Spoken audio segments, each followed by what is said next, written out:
सामाजिक विज्ञान कक्षा 6 के लिए भूगोल की पाठ्यपुस्तक सौरमंडल में पृथ्वी। सामाजिक विज्ञान।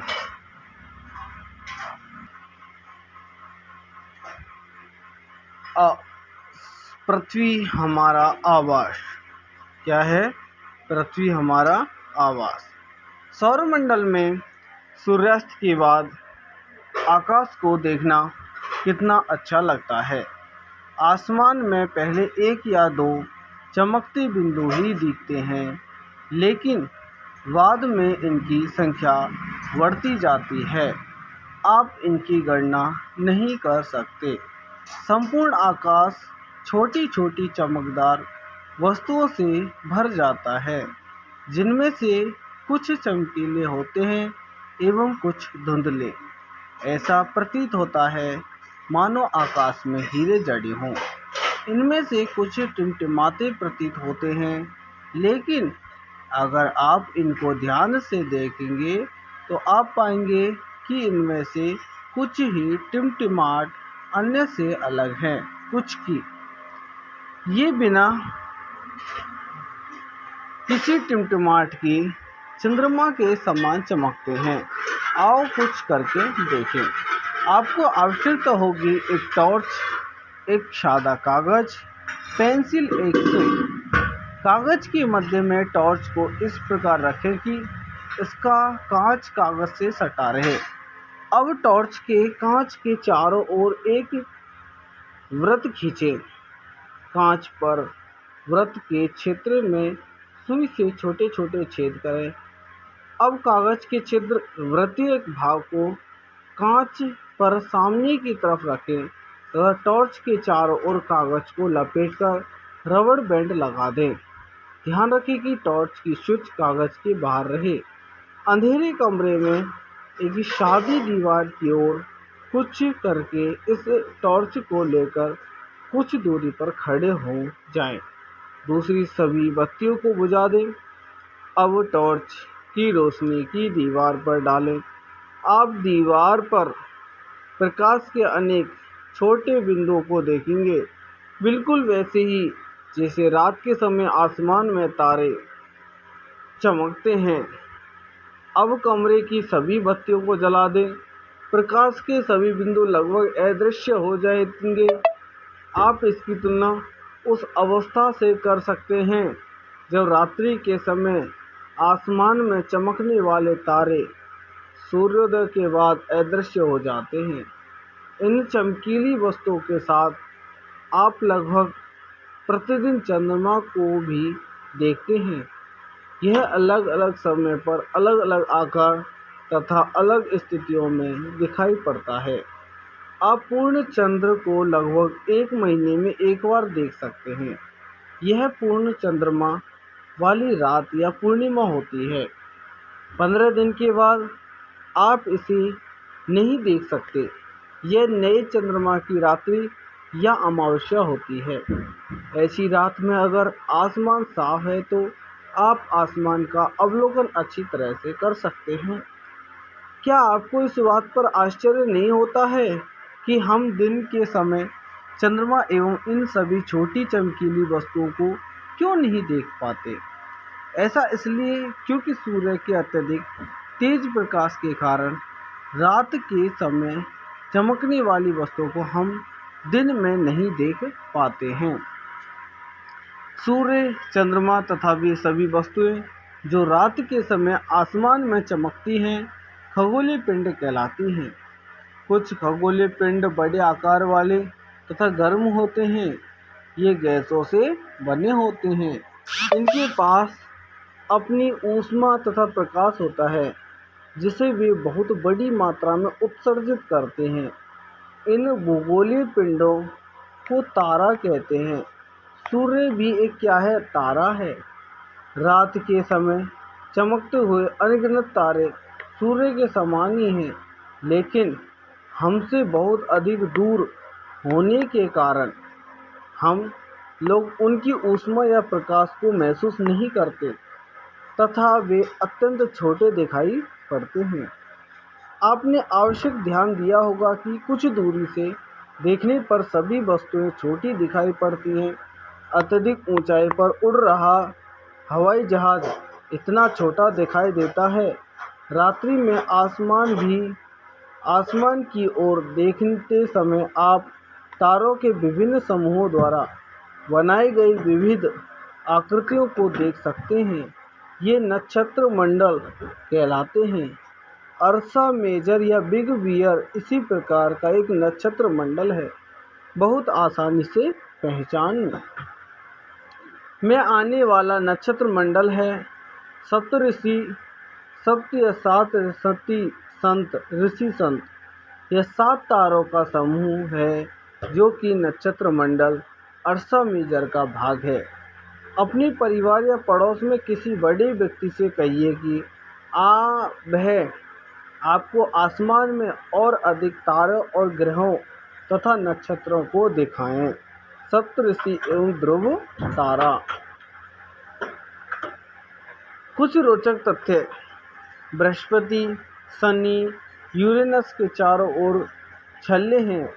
ये छल्ले विभिन्न पदार्थों के असंख्य छोटे छोटे पिंडों से बनी पट्टियां हैं। पृथ्वी से इन छल्लों को शक्तिशाली दूरबीन की सहायता से देखा जा सकता है। प्राचीन समय में लोग रात्रि में दिशा का निर्धारण तारों की सहायता से करते हैं। उत्तरी तारा उत्तर दिशा को बताता है, इसे ध्रुव तारा भी कहा जाता है। यह आसमान में हमेशा एक ही स्थान पर रहता है।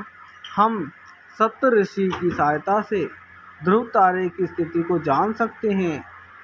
चित्र 1.1 में आप देखेंगे कि यदि सप्तऋषि मंडल के संकेतक तारों को आपस में मिलाते हुए एक काल्पनिक रेखा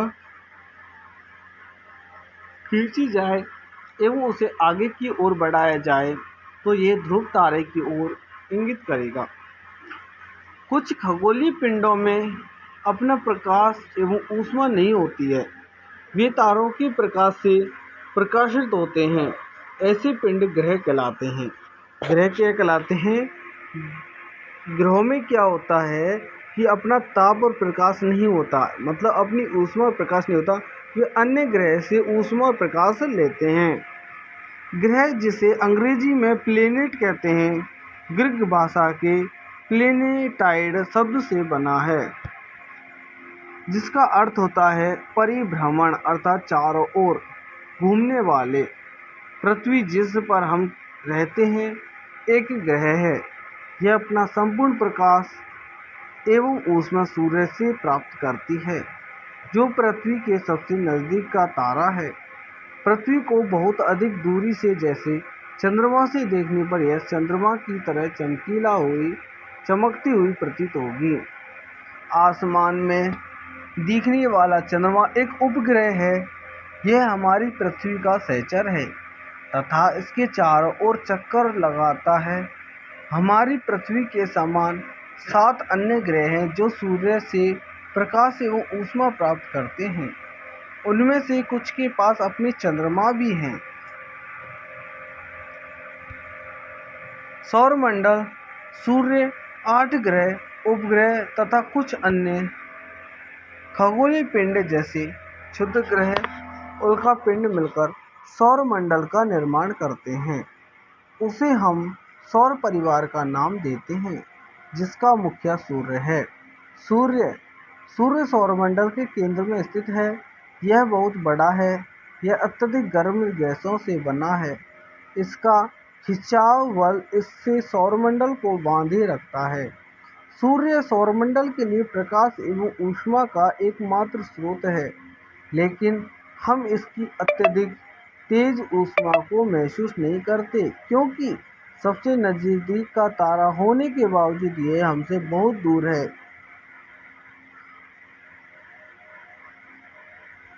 सूर्य पृथ्वी से लगभग 15 करोड़ किलोमीटर दूर है। क्या आप जानते हैं, पौराणिक रोमन कहानियों में सौल सूर्य देवता को कहा जाता है। सौर शब्द का अर्थ है सूर्य से संबंधित, इसलिए सूर्य के परिवार को सौर मंडल कहा जाता है। सौर शब्द का उपयोग करते हुए और अधिक शब्दों को देखिए। शब्द की उत्पत्ति। ऐसे बहुत से शब्द जिनका उपयोग हम एक भाषा में करते हैं अक्सर वे दूसरी भाषाओं के से लिए गए शब्द हो सकते हैं। उदाहरण के लिए ज्योग्राफी एक अंग्रेजी शब्द है। यह ग्रीक भाषा से लिया गया है शब्द है जिसका अर्थ है पृथ्वी का विवरण। यह दो ग्रीक शब्दों से मिलकर बना है। इनमें हम शब्द का अर्थ पृथ्वी एवं ग्राफिया हंत चिप का अर्थ है लिखना। आइए पृथ्वी के संबंध में और अधिक जानें। जियो प्लस लॉजी पृथ्वी का अध्ययन, जियो प्लस मेट्री पृथ्वी का मापन, जियो प्लस जियोइड पृथ्वी के आकार के रूप, लॉजी वन होता है पृथ्वी का अध्ययन और मैट्रिया पृथ्वी का मापन, आइड पृथ्वी के आकार के अनुरूप। क्या आप जानते हैं रात में आसमान को देखकर मनुष्य हमेशा से मोहित हुआ है। खगोलीय पिंडों एवं उनकी गति के संबंध में अध्ययन करने वालों को खगोल शास्त्री कहते हैं। आर्यभट्ट प्राचीन भारत के प्रसिद्ध खगोल शास्त्री थे। उन्होंने कहा था कि सभी ग्रह तथा चंद्रमा परावर्तित सूर्य प्रकाश के कारण चमकते हैं। आज विश्व के सभी भागों में खगोलविद ब्रह्मांड के रहस्यों को खोजने में लगे हैं। ग्रह हमारे सौरमंडल में 8 ग्रह हैं। सूर्य से दूरी के अनुसार वे बुध, शुक्र, पृथ्वी, मंगल, बृहस्पति, शनि, यूरेनस व नेपच्यून। सूर्य से इनकी दूरी के अनुसार अंग्रेजी में ग्रहों के नाम याद रखने का आसान तरीका है my very efficient mother just served us nuts. सौरमंडल के सभी 8 ग्रह एक निश्चित पथ पर सूर्य का चक्कर लगाते हैं। ये रास्ते दीर्घवृत्ताकार में फैले हुए हैं। ये कक्षा कहलाते हैं। बुध सूर्य के सबसे नज़दीक है। अपनी कक्षा में सूर्य के चारों ओर एक चक्कर लगाने में इसे केवल 88 दिन लगते हैं। शुक्र को पृथ्वी का जुड़वा ग्रह माना जाता है। शुक्र है, इसी वजह से यह हमारा जुड़वा है। इसका आकार एवं आकृति लगभग पृथ्वी के समान है। अभी तक प्लूटो भी एक ग्रह माना जाता था, परंतु अंतर्राष्ट्रीय खगोलीय संगठन ने अपनी बैठक अगस्त 2006 में यह निर्णय लिया कि कुछ समय पहले खोजे गए अन्य खगोलीय पिंड 2003 UV 313 सीरस तथा प्लूटो बौने ग्रह कहे जा सकते हैं। पृथ्वी सूर्य से दूरी के हिसाब से पृथ्वी तीसरा ग्रह है। आकार में यह 5वां सबसे बड़ा ग्रह है। यह दूरी के हिसाब से सूर्य से तीसरा बड़ा ग्रह है पृथ्वी, और आकार के हिसाब से 5वां सबसे बड़ा ग्रह है। यह ध्रुवों के पास थोड़ी चपटी है। यही कारण है कि इसके आकार को भूआव कहा जाता है। भूआव का अर्थ है पृथ्वी के समान आकार। जीवन के लिए अनुकूल परिस्थितियां संभवतः केवल पृथ्वी पर ही पाई जाती हैं। पृथ्वी न तो अधिक गर्म है और न अधिक ठंडी। यहाँ पानी एवं वायु उपस्थित है जो हमारे जीवन के लिए आवश्यक है। वायु में जीवन के लिए आवश्यक गैसें जैसे ऑक्सीजन मौजूद हैं। इन्हीं कारणों से पृथ्वी सौरमंडल का सबसे अद्भुत ग्रह है। अंतरिक्ष से देखने पर पृथ्वी नीले रंग की दिखाई पड़ती है क्योंकि इसकी 2/3 सतह पानी से ढकी हुई है, इसलिए इसे नीला ग्रह कहा जाता है।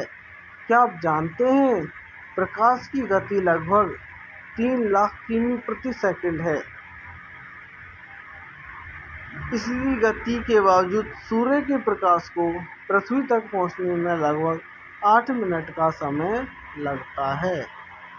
चंद्रमा पृथ्वी के पास केवल एक उपग्रह है, चंद्रमा। इसका व्यास पृथ्वी के व्यास का केवल 1/4 है। यह इतना बड़ा इसलिए प्रतीत होता है क्योंकि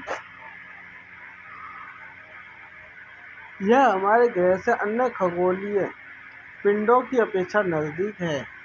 यह हमसे लगभग 3,84,400 किलोमीटर दूर है। अब आप पृथ्वी से सूर्य एवं चंद्रमा की दूरियों की तुलना कर सकते हैं। रोचक तथ्य: नील आर्मस्ट्रांग पहले व्यक्ति थे जिन्होंने 20 जुलाई 1969 को सबसे पहले चंद्रमा की सतह पर कदम रखा। मालूम करो कि क्या कोई भारतीय चंद्रमा पर गया था। उपग्रह एक खगोलीय पिंड है जो ग्रहों के चारों ओर उसी प्रकार चक्कर लगाता है जिस प्रकार ग्रह सूर्य के चारों ओर चक्कर लगाते हैं। मानव निर्मित उपग्रह एक कृत्रिम पिंड है। यह वैज्ञानिकों द्वारा बनाया गया है जिसका उपयोग ब्रह्मांड के बारे में जानकारी प्राप्त करने एवं पृथ्वी पर संचार माध्यम के लिए किया जाता है। इसे रॉकेट के द्वारा अंतरिक्ष में भेजा जाता है एवं पृथ्वी की कक्षा में स्थापित कर दिया जाता है। अंतरिक्ष में उपस्थित कुछ भारतीय उपग्रह इनसैट, IRS, एंडूसैट इत्यादि। चंद्रमा पृथ्वी का एक चक्कर लगभग 27 दिन में पूरा करता है। लगभग इतने ही समय में यह अपने अक्ष पर एक चक्कर भी पूरा करता है। इसके परिणाम स्वरूप पृथ्वी से हमें चंद्रमा का केवल एक ही भाग दिखाई पड़ता है। चंद्रमा की परिस्थितियां जीवन के लिए अनुकूल नहीं हैं। इसकी सतह पर पर्वत, मैदान एवं गड्ढे हैं जो चंद्रमा की सतह पर छाया बनाते हैं। पूर्णिमा के दिन चंद्रमा पर इनकी छाया को देखा जा सकता है। जीव एवं पौधों को जीवित रहने तथा विकास करने के लिए किन तत्वों की आवश्यकता होती है? क्षुद्र ग्रह। तारों, ग्रहों एवं उपग्रहों के अतिरिक्त असंख्य छोटे पिंड भी सूर्य के चारों ओर चक्कर लगाते हैं। इन पिंडों को क्षुद्र ग्रह कहते हैं। यह मंगल एवं बृहस्पति की कक्षाओं के बीच पाए जाते हैं। वैज्ञानिकों के अनुसार क्षुद्र ग्रह के ही भाग होते हैं क्योंकि बहुत वर्ष पहले विस्फोट के बाद ग्रहों से टूटकर अलग हो गए। क्षुद्र ग्रह, उल्कापिंड, सूर्य के चारों ओर चक्कर लगाने वाले पत्थरों के छोटे छोटे टुकड़ों को उल्कापिंड कहते हैं। कभी कभी ये उल्काएं पिंड पृथ्वी के इतने नज़दीक आ जाती है कि इनकी प्रवृत्ति पृथ्वी पर गिरने की होती है। इस प्रक्रिया के दौरान वायु के साथ घर्षण होने के कारण ये गर्म होकर जल जाते हैं। फलस्वरूप चमकता प्रकाश उत्पन्न होता है। कभी कभी कोई उल्का पूरी तरह जले बिना पृथ्वी पर गिरती है जिससे धरातल पर गड्ढे बन जाते हैं। क्या आपने तारों वाले खुले आकाश में एक ओर से दूसरी ओर तक फैली चौड़ी सफ़ेद पट्टी की तरफ एक चमकदार रास्ते को देखा है? यह लाखों तारों का समूह, यह पट्टी आकाशगंगा मिल्की वे है और हमारा सौरमंडल इस आकाशगंगा का एक भाग है। प्राचीन भारत में इसकी कल्पना आकाश में प्रकाश की एक बहती नदी से की गई थी। इस प्रकार इसका नाम आकाशगंगा पड़ा था। आकाशगंगा करोड़ों तारों, बादलों तथा गैसों की एक प्रणाली है। इस प्रकार की लाखों आकाशगंगाएं मिलकर ब्रह्मांड का निर्माण करती है। ब्रह्मांड की विशालता की कल्पना करना अत्यधिक कठिन है। वैज्ञानिक अभी भी इसके बारे में अधिक से अधिक जानकारी एकत्र करने में जुटे हैं। इसके आकार के संबंध में हमें कोई जानकारी नहीं है, लेकिन फिर भी हम जानते हैं कि हम सभी इसी ब्रह्मांड का हिस्सा हैं। पृथ्वी का सौरमंडल, आकाशगंगा और ब्रह्मांड। क्या आप ब्रह्मांड के साथ अपना संबंध बता सकते हैं? आप पृथ्वी पर हैं तथा पृथ्वी सौरमंडल का एक भाग है। हमारा सौरमंडल आकाशगंगा या मिल्की वे का एक भाग है जो ब्रह्मांड का हिस्सा है। ब्रह्मांड से जुड़े इस तथ्य पर विचार कीजिए कि इसे लाखों आकाशगंगाएं मौजूद हैं। इस चित्र में आप अभ्यास करें। तो चैनल को लाइक करें, शेयर करें और सब्सक्राइब करें।